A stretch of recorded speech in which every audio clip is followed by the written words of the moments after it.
Hey everyone, I'm Genevieve McDaniel, founder of Franchise Reality Check. If you're considering buying a franchise, already own one, or simply want to better understand what's really happening in the franchise industry, you're in the right place. Today is a little different because this is the first episode of what we hope becomes a weekly conversation.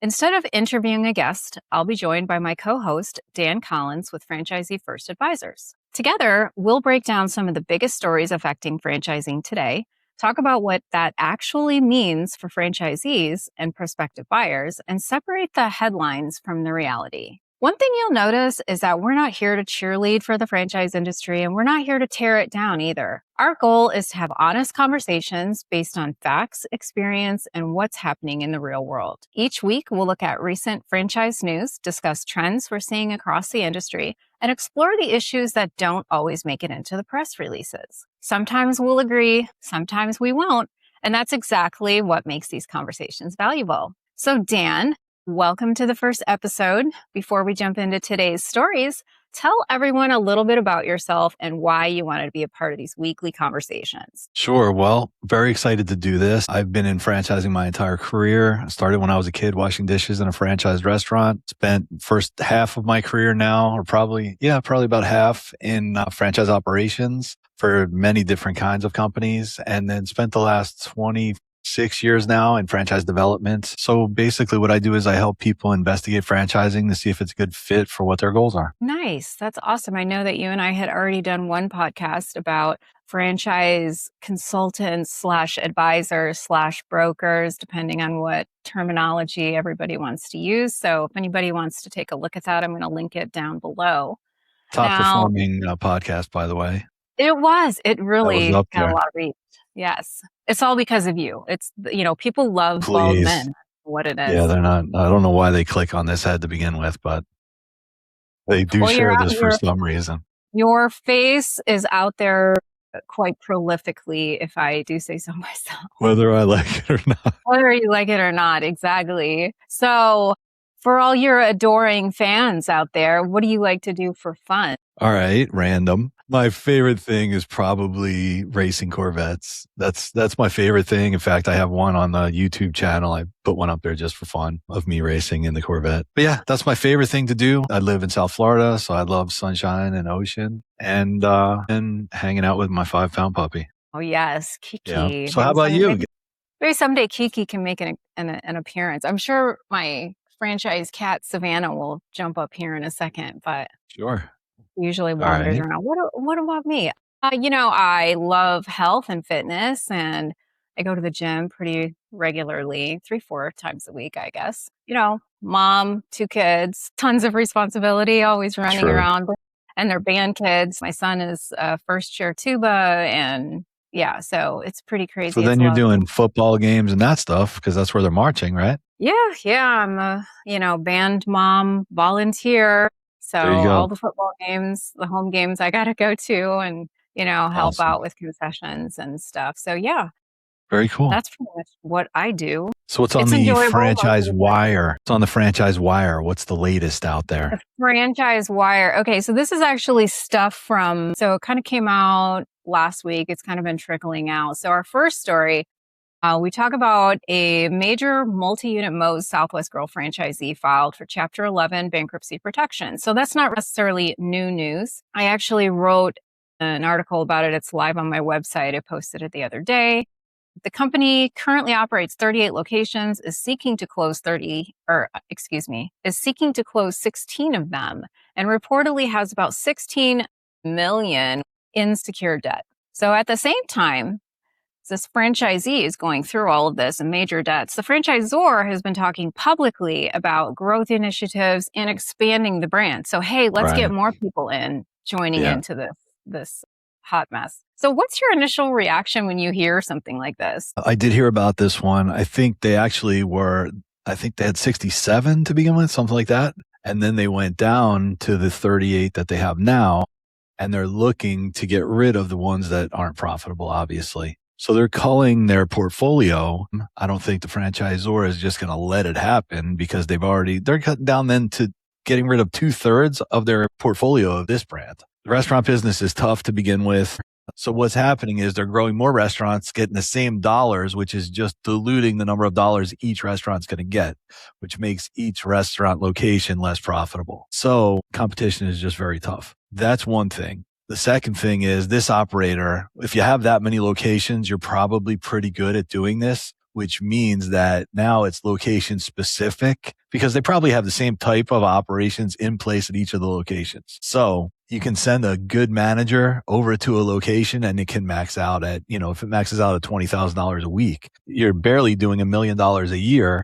And that, I don't think their AUV is even $1 million a year. But that's, if it was a restaurant, I don't want to look at something that's doing less than $1 million a year because it's just not worth the headache, even if it is profitable. That being said, then you have the dilemma of now the franchisor is saying they have growth initiatives. It sounds like they need to focus on maximizing the profitability of each location for the franchisees that they have. The best growth plan for any franchise, I don't care if it's a restaurant, a service, whatever it is, happy, high volume, successful franchisees. You have franchisees that are making money.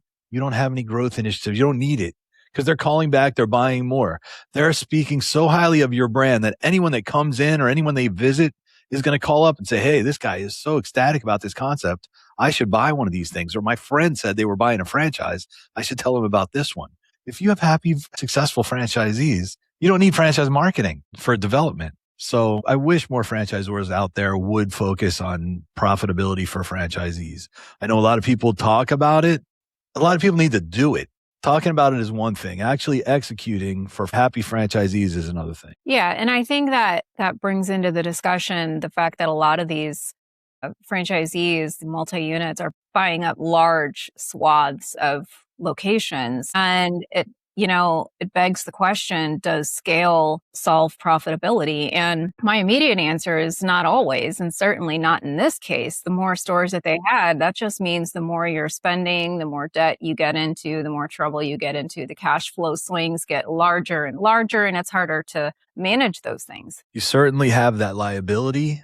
Or each one that you're doing is whatever their item 7 is in their FDD. So you're probably, and I always tell people average on the, when you're estimate on like 2/3 or higher, 3/4 of whatever their estimated spend is, because you don't want to go in undercapitalized. So that's going to be a big number to just build a new one.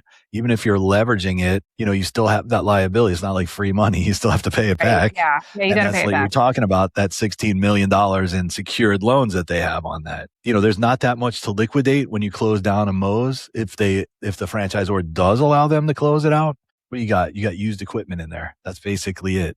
You're still on the hook for that lease. So you got to find some way out of that lease because that's personally guaranteed usually. So now you have to find someone else to lease that space, or you have to have a buyout of that lease from the landlord. So it's painful, but it's obviously for these people, it's less painful to pay those things and take that hit than it is to continue running business where you're not making any money. It's probably going to end up costing them money every month or every week. It just goes to show you how critical due diligence is when you're looking into franchising. You need to make sure, when I used to do consulting for companies that were franchising or that wanted to franchise, first question I asked is, does it make money for the franchisees? And half of the people would lie to me and tell me, oh, it makes 27% after you pay everything. Yeah, all right, show me. And it never once did in 13 years of doing that.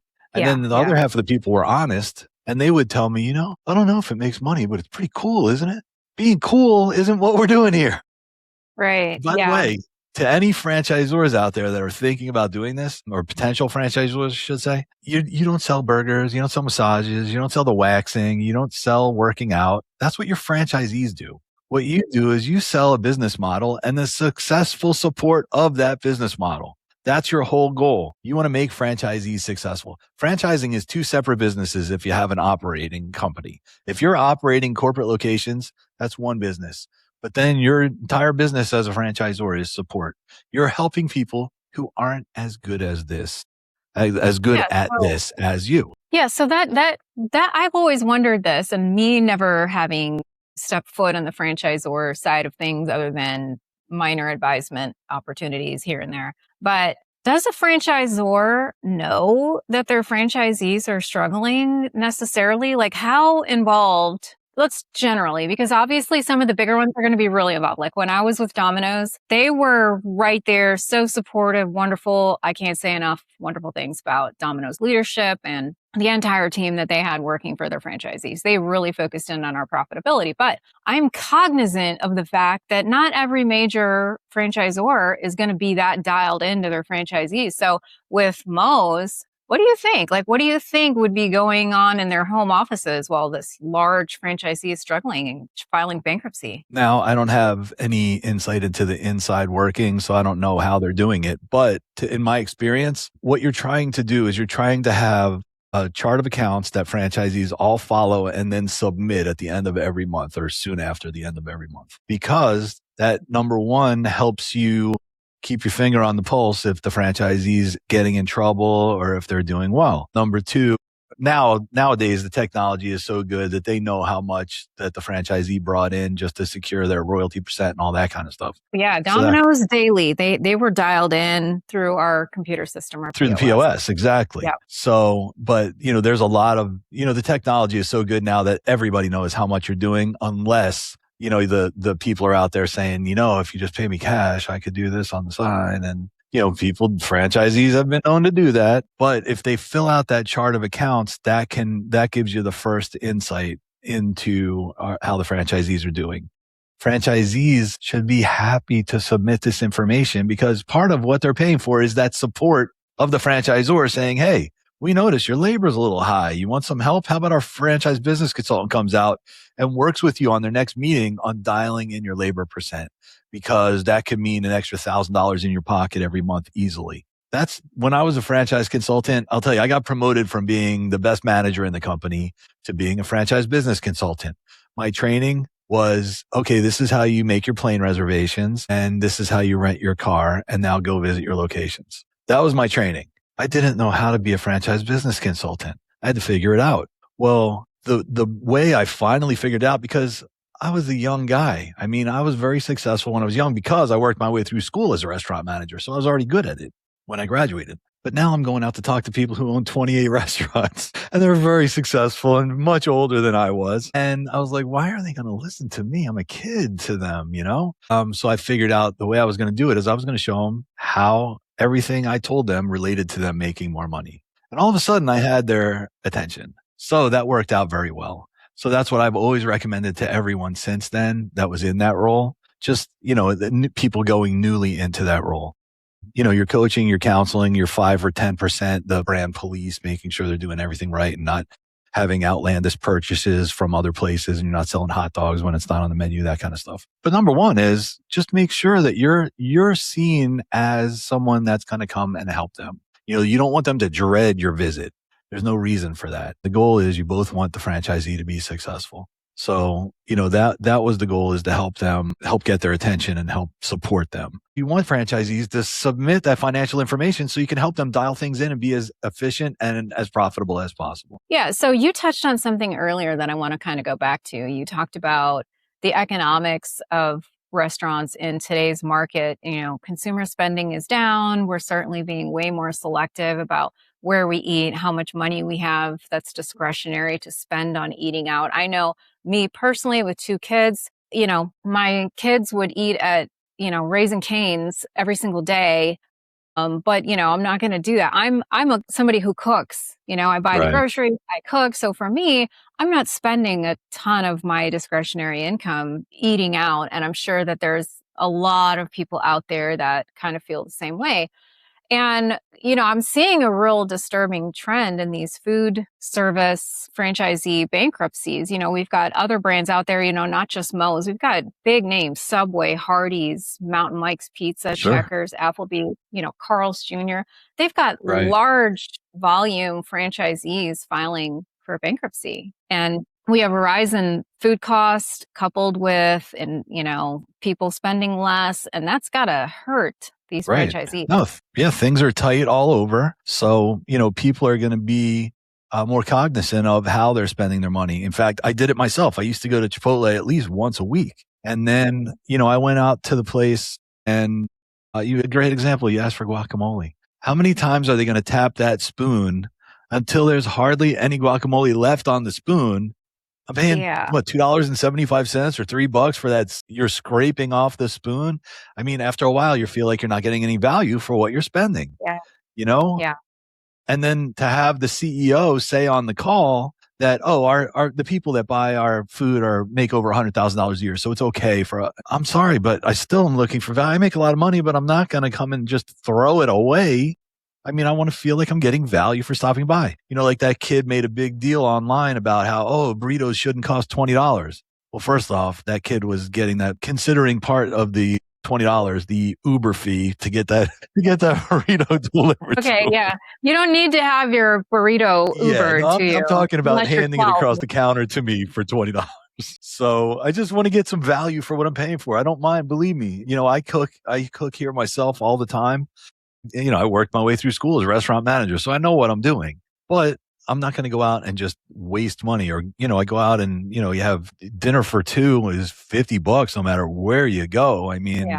all right, Yeah. I could have cooked this probably better myself at home, and it would have cost me a third of this. So, Yeah. you know, I'll get a lot of value on the huge portion sizes. And maybe that's just me because I don't eat a whole lot in a session. I'll maybe eat like 4 to 5 small things a day. But I could get a burrito bowl from Qdoba, which is where I usually go, and I can eat it the next day. Like I may get 2 or 3 right. meals out of it. Sure. And to me, that says more for value. I realize that not a lot of the population are like that. They're, they can eat a whole burrito bowl in a sitting. And that may be where some Right. of the disconnect is coming from. If you're spending a lot of money and it's just one meal, Right.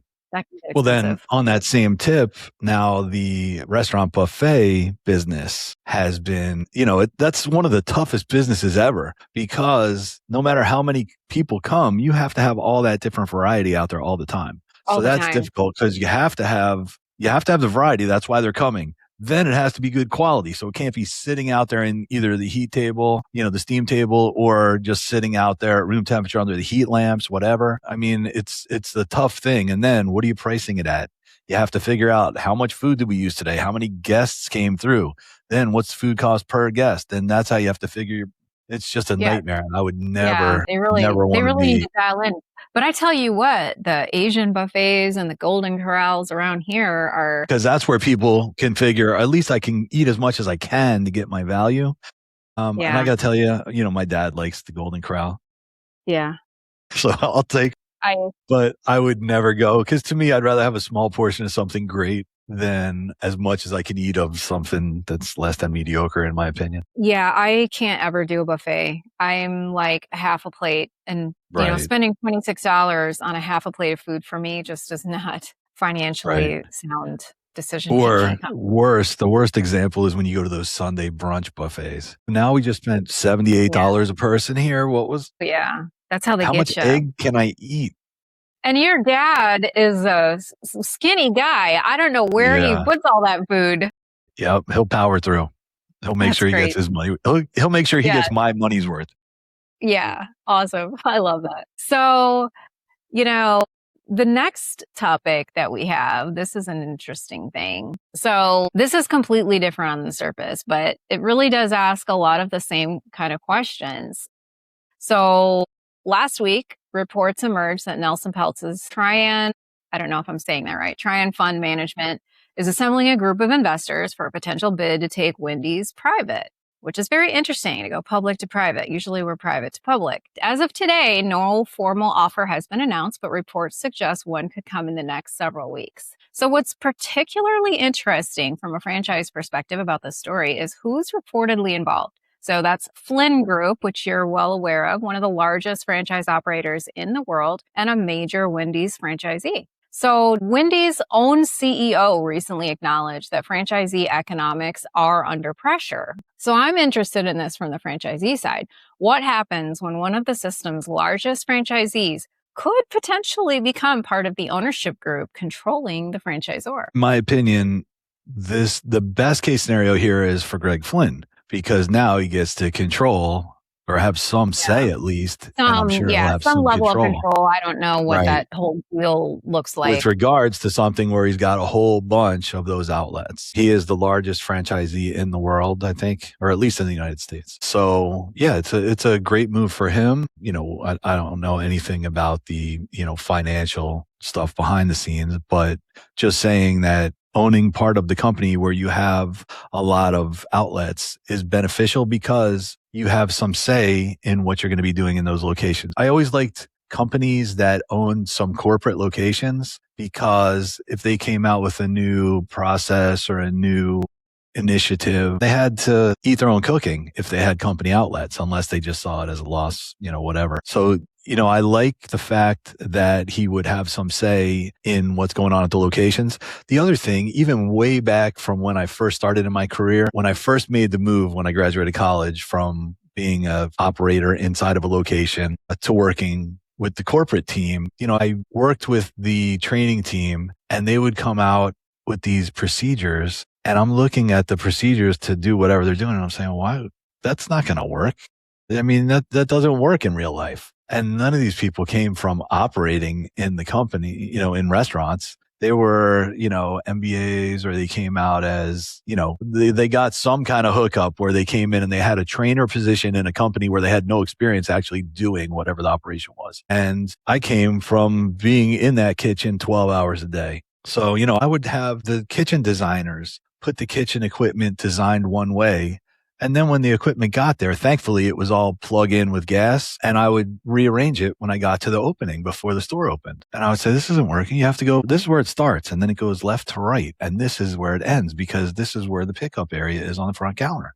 So it just didn't make sense to lay out like that. And I saw that so many times. It doesn't make sense to do it that way. Or this is something you do with your left hand, not your right hand. So, So because you the think utensils are over there. So you think having a large franchisee have part of the ownership of this new structure could potentially be a good thing, because then they would have a say in the operations. They've already been doing it, likely developed a lot of their own time saving and money saving measures.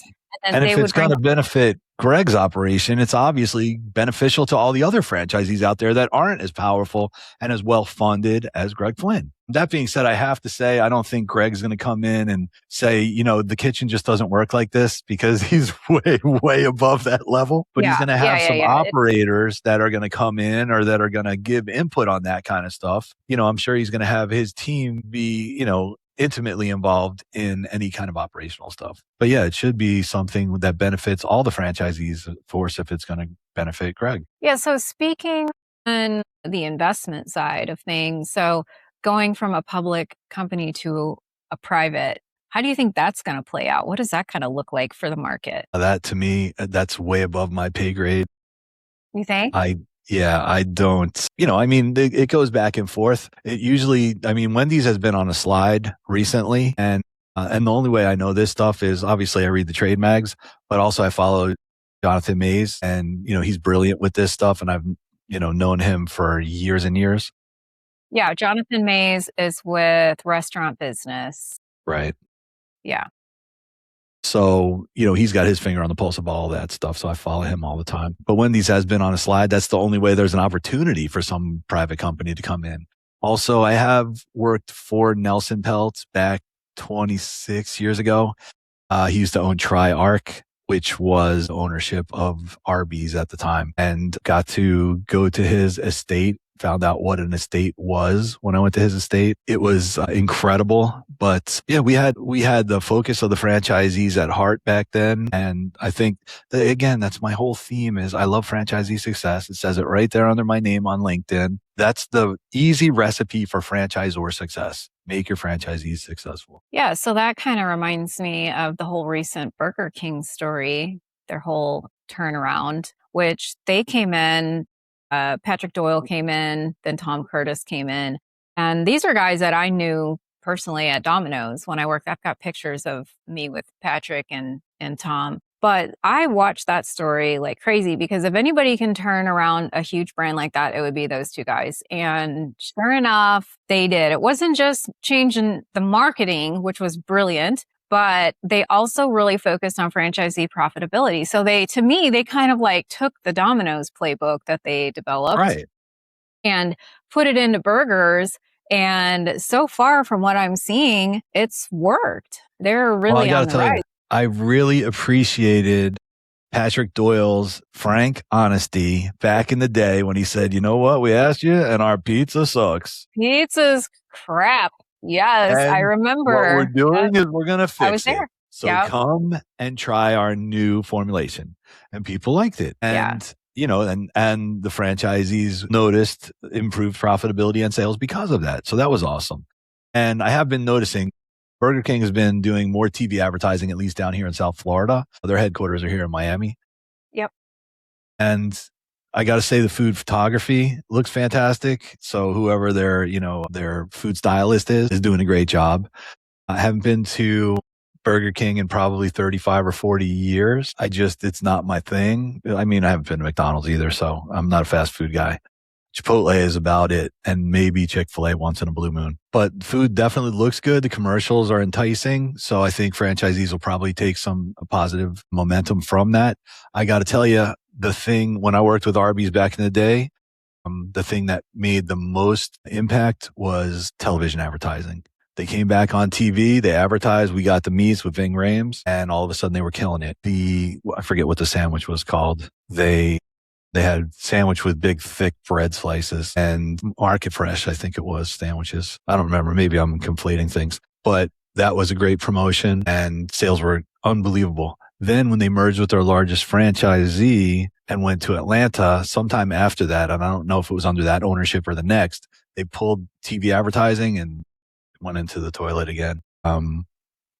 And, you know, I know this because I stayed friends with some franchisees that had 100 locations. So, you know, again, I'm always in it for the franchisee. I love franchising, even though sometimes what I say can seem anti-franchising. I think franchising gives people the best opportunity and the fastest way to achieve the American dream. If they find a good franchise, if the franchisor has their best interest at heart. But I got to tell you that being said, 90% of franchises out there, I wouldn't touch with a 10-foot pole because either you're not going to make any money or you're going to work just enough so that you make a living and enough to make the franchisor money, but you're not going to get financial freedom and you're not going to do all the things that got you interested in investigating franchising. So it's that last 10% that I kind of work with. Yeah. I don't know how many that gives you to work with. Well, I'll tell you. I think this year the number of companies trying to franchise is 4,200.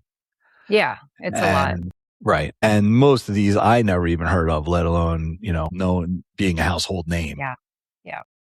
But if 90% are not good, that still leaves you 420. Well, there's probably, in my work helping franchisees investigate an investment, there's probably 50 that I ever present to people. And there's probably 20 that I regularly present to people. Because I need a franchise concept to meet 4 criteria before I ever even consider investigating further, let alone present it to someone. Has to be a concept that has legs. I don't want, every third person I talk to, and luckily and thankfully I caught fire on the internet. So I have a lot of people meeting me. And, the first thing is it has to have legs. They all ask me, what's the hot thing right now? It's no matter if I'm just talking to somebody that I just bumped into or if somebody's investigating franchising. What's the hot thing right now? Well, to me, the hot thing is what's going to make money for the next 10 years because that's the length of a franchise agreement. Yeah. I don't want something that's hot right now because that means it's not going to be hot soon. Let's talk about a hot thing right now. Hot thing, coffee. Coffee franchise. Well, coffee's always been hot. The thing is. Yeah, but this is like, look at that 7 brew. Okay? Right. That's been crazy. Yep. Yeah, you have to buy a 10-pack, I think it is, right? Yeah. And it doesn't matter now because they're sold out across the country according to their website. So they're not taking any further inquiry. That's when we watch those development schedules and see if they actually build out all 10 in the pack or if they stop at 1 or 3 or whatever. And I got to say, I'm not intimately familiar with who's the leadership team and their experience level and all that kind of stuff. But they obviously had some connections to be able to go out there and sell I mean, that's a big build that you have a dual drive-through freestanding unit. Even though they're small, it's still going to cost you a lot of money, and you got a land lease and all that kind of stuff. And then to me personally, I mean, there's only so many people that are going to go and spend $7 for a drink that's 80% ice for most of the time. I mean, I don't get it. I wouldn't do it. I mean, I'm sure there's a lot of kids with their parents' credit cards out there doing this, but Yeah. I can't see that. I don't know. I mean, people smarter than me must be buying these things because I wouldn't bet on it, even though it was one of the fastest growing concepts out there the last year or two. And I don't know if Greg Flynn has got in on this, but I think he did. And again, he's a billionaire. I mean, he's a smart guy.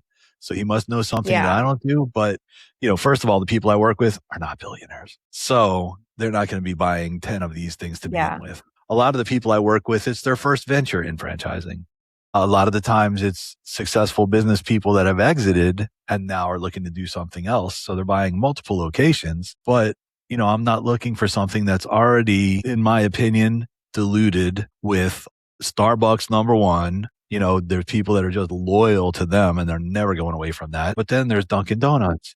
Then there's, Dutch Brothers. Then there's all these other concepts, let alone the independents, let alone the little regional chains. There's so much competition for that. It's not something that I would recommend my people get involved with. I think it's oversaturated. Well, and you and I have personally talked about our love of our own coffee, the coffee that we make at in home, our kitchens or in my office. At home. Yeah. So yes, I'm big on my thing. Right. Yeah. I like it. I prefer it, and I guarantee you it's cheaper. Yeah, 100%. Yeah, what I think at Dutch Bros, I think I've spent almost $8 with a little tip on there. Sure. Yeah, I don't take my coffee's better. Right. I don't need to tip myself. I mention certain concepts in my content online. Most of the time, I just talk about categories or verticals, that kind of stuff. But every once in a while, I drop names. And I didn't drop a name. I was talking about exactly what I just said about coffee and how I think it's kind of oversaturated. And then I have one of the things that I love is I have franchisees that reach out to me in the comments and then in DMs, and they'll tell me their experience, which is great. And Scooter's franchisees typically don't have great things to say. Yeah. Yeah. I noticed that talking to my local guy here. I don't think I'm, saying anything that anybody except Scooters is going to be mad about because it's kind of out there that they oversold and they kind of, franchisees are not the happiest. But that's the homework that I tell people to do. Talk to the franchisees. I mean, there's a lot of brands that you could go to out there that the franchisees aren't happy. And the one question I always tell people to ask is, would you do this again? That's very telling. Yeah. Because it could be making money. One thing that you and I have talked about recently is, you're investigating a particular franchise. We'll say you're investigating a franchise in the home services industry. So the importance of due diligence and taking that investigation one step further and going to a competing franchise brand and doing a little due diligence on them as well. It's always a good idea to take a look at your competition and see how they're doing. So that was something that you and I have been talking about recently that I wanted to bring up to anybody in their due diligence phase for a franchise is don't just stop at the franchise that you're looking at. Right. Yeah. Most of the time I'll have, the top 3 or 4 performing franchise concepts that are their own competitors. And I can share all that information with the people I'm working with. Of course, I just give them basic info that's obviously no inside information. But I've already done the homework of collecting all of the info so you can compare them apples to apples. And then you can go in and do the homework that I suggest. I can't do due diligence for people because I want them to go in and hear from themselves for franchisees. I can't tell you what a franchisee told me. That's going to be meaningless. I want the franchisee to tell you what's their experience. Plus, they're going to tell you, what am I going to say? I'm calling in, hey, I'm a franchise consultant and I work with other people and I wanted to know if I sent people to you, what would you say? I'm not going to say that, I'm going to tell them, look in the FDD, see who the people are that are in the brand and who left the brand, and then call up people, leave some messages, see if you can get 15 minutes of their time. Franchisees that are typically happy usually don't have a problem getting back to you. I love it when you call until you find someone that's not happy. And then I want you to ask them the same questions. Would you do it again? No. Why not? Oh, I lost money. Okay, what do you think is separating you from the people that are actually making a lot of money? And most of the time, I could tell you what it is from experience. Most of the time, it's going to be either they didn't follow the systems, they didn't like the marketing, so they did their own thing. The reason we buy a franchise and the reason we decide on a franchise is because they have a lot of successful franchisees. You want to be the next one. But the reason they're successful is typically they're following the system and they have a system that's successful. That's Yeah, why that's great when you have a system that's that successful. works. Right. You and I both know that they're at like, you're 80, you're No, what did you 90. use? 90%, 10% correlation here. There's a lot of franchisors that are selling bad systems. Right. And Well, like I said, what is the franchisee supposed to do? We've invested all of this money. And so we've got to decide on the ground immediately to make a pivot. And so we make a decision that's better for our bottom line, but it doesn't necessarily follow the franchisor's system. So right. who's at fault there? Oh, right. So that's why I've done the homework of eliminating those 90% for people that hopefully will call me. By the way, it doesn't cost them anything to work with me. And if they've realized what I knew about franchising that they're thinking about and getting involved with, no one would do this without talking to me. Yeah. Because you want to know what I know about these people and these companies. But, that's why we eliminate all those people who don't know what they're doing. Then there's other thing that has to come from the franchisor with this whole change. There's a system for change management. You want to have all your homework. You want to know that this system, that whatever you're changing is going to work for franchisees. And then you want to communicate it. Then you want to roll it out properly.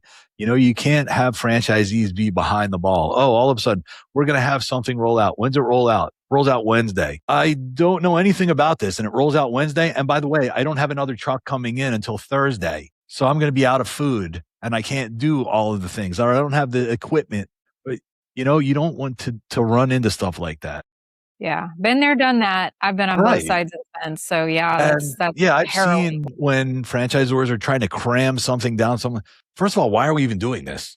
All right, then that needs to be communicated in plenty of time. Now we have to have the training materials and all the flashcards or whatever it takes. Give me all that stuff. Then does it take any different equipment? We need to have that stuff in-house. Then we need to have a training session with our people before we go live with this. I mean, let's roll this out smartly and sensibly so that we could be successful at this.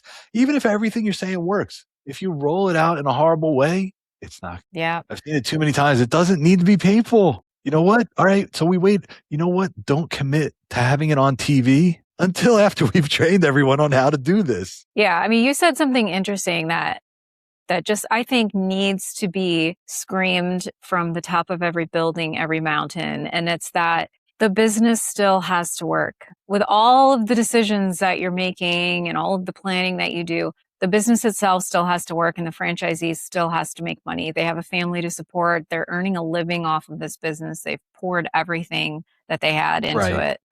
And I don't want to hear, oh no, brand equity is going to increase. Ooh, the stockholders are going to feel good about this. It's going to cost me money. That's not paying my electric bill. That's not putting macaroni and cheese on the plate for my kids. Are you kidding me? I can't afford to do this. If it's not making me either more sales or more profit at the end of the day with the same sales, I'll pass. Thank you. Yeah. Okay. So we're going to do a lightning round ending to this. Yes. Okay. I feel the pressure already. One sentence answers if we can do that. All right. If I can. All right. Most underrated franchise sector right now. I can't say it's underrated because I'm pumping it every day is home services, pets, and kid concepts. Everybody's going to always need those. Reason being, recession resistant, Amazon proof, AI is only going to help you. I have too many executives that I'm working with that got impacted negatively from AI. I love it myself, but that's because I have my own company.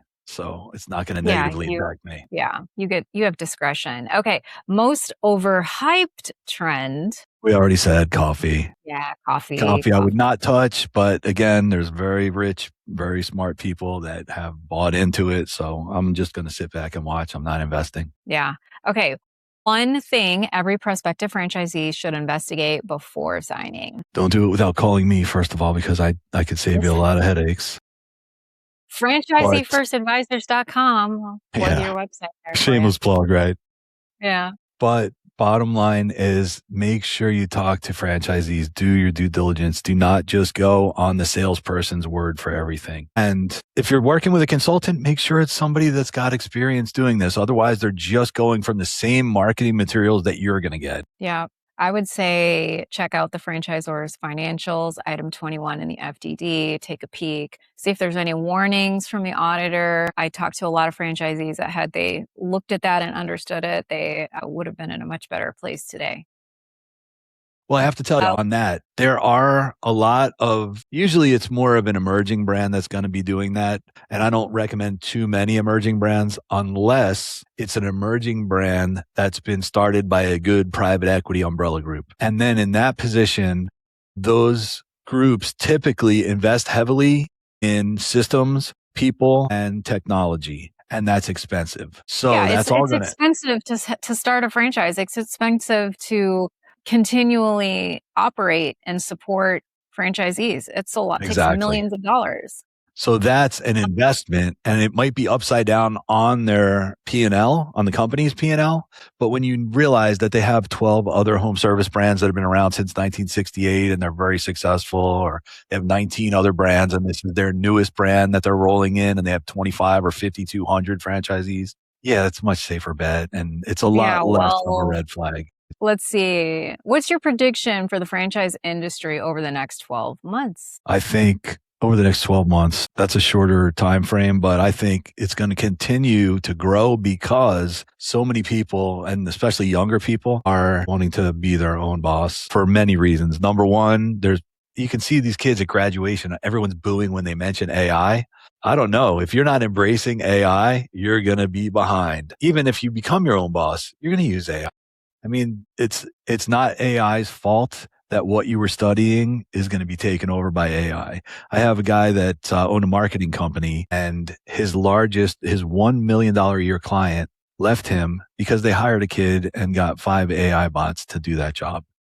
Yeah. So you got to be ready to pivot. I would do something where I can use AI to help me. Every franchise, you can use AI to help you. It's either going to be marketing or it's going to be responding back. In fact, I called an electrician a couple weeks ago and he was going up. I told him, you're the future of business because Amazon cannot take this over. I mean, they might end up hiring you guys and farming you out or have a better system for you guys to participate in, but they're not going to come out here and install an outlet. So, you guys have it made. Right. Yeah. But he said, right. But all my scheduling, all my communication, all my Q&A is handled by AI. And then as soon as I'm done, I send out, I send a little note to my AI and it sends you the invoice and it sends me back when it's paid. So yeah, they're embracing it. He's a very smart guy. And now he's got a bunch of guys working under him.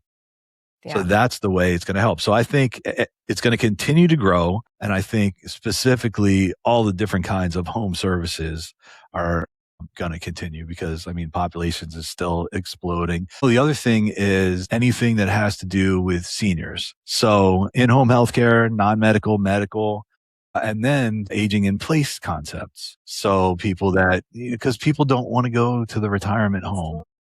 People want to stay in their forever home forever. So there's certain adjustments and adaptations that need to be made. It used to be when I was a kid, they had the little chair that rode up the staircase for you.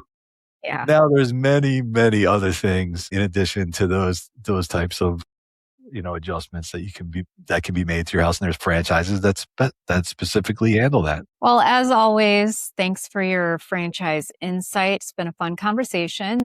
This kind of wraps up our first episode doing this. If you guys enjoyed today's conversation, be sure to subscribe wherever you listen to podcasts and on YouTube. And if there's a franchise story you'd like us to cover, leave it in the comments. We'll be back next week with another look at what's happening across the franchise industry. Until then, remember, always do your own due diligence, ask the difficult questions, and don't mistake a great sales presentation for a great investment.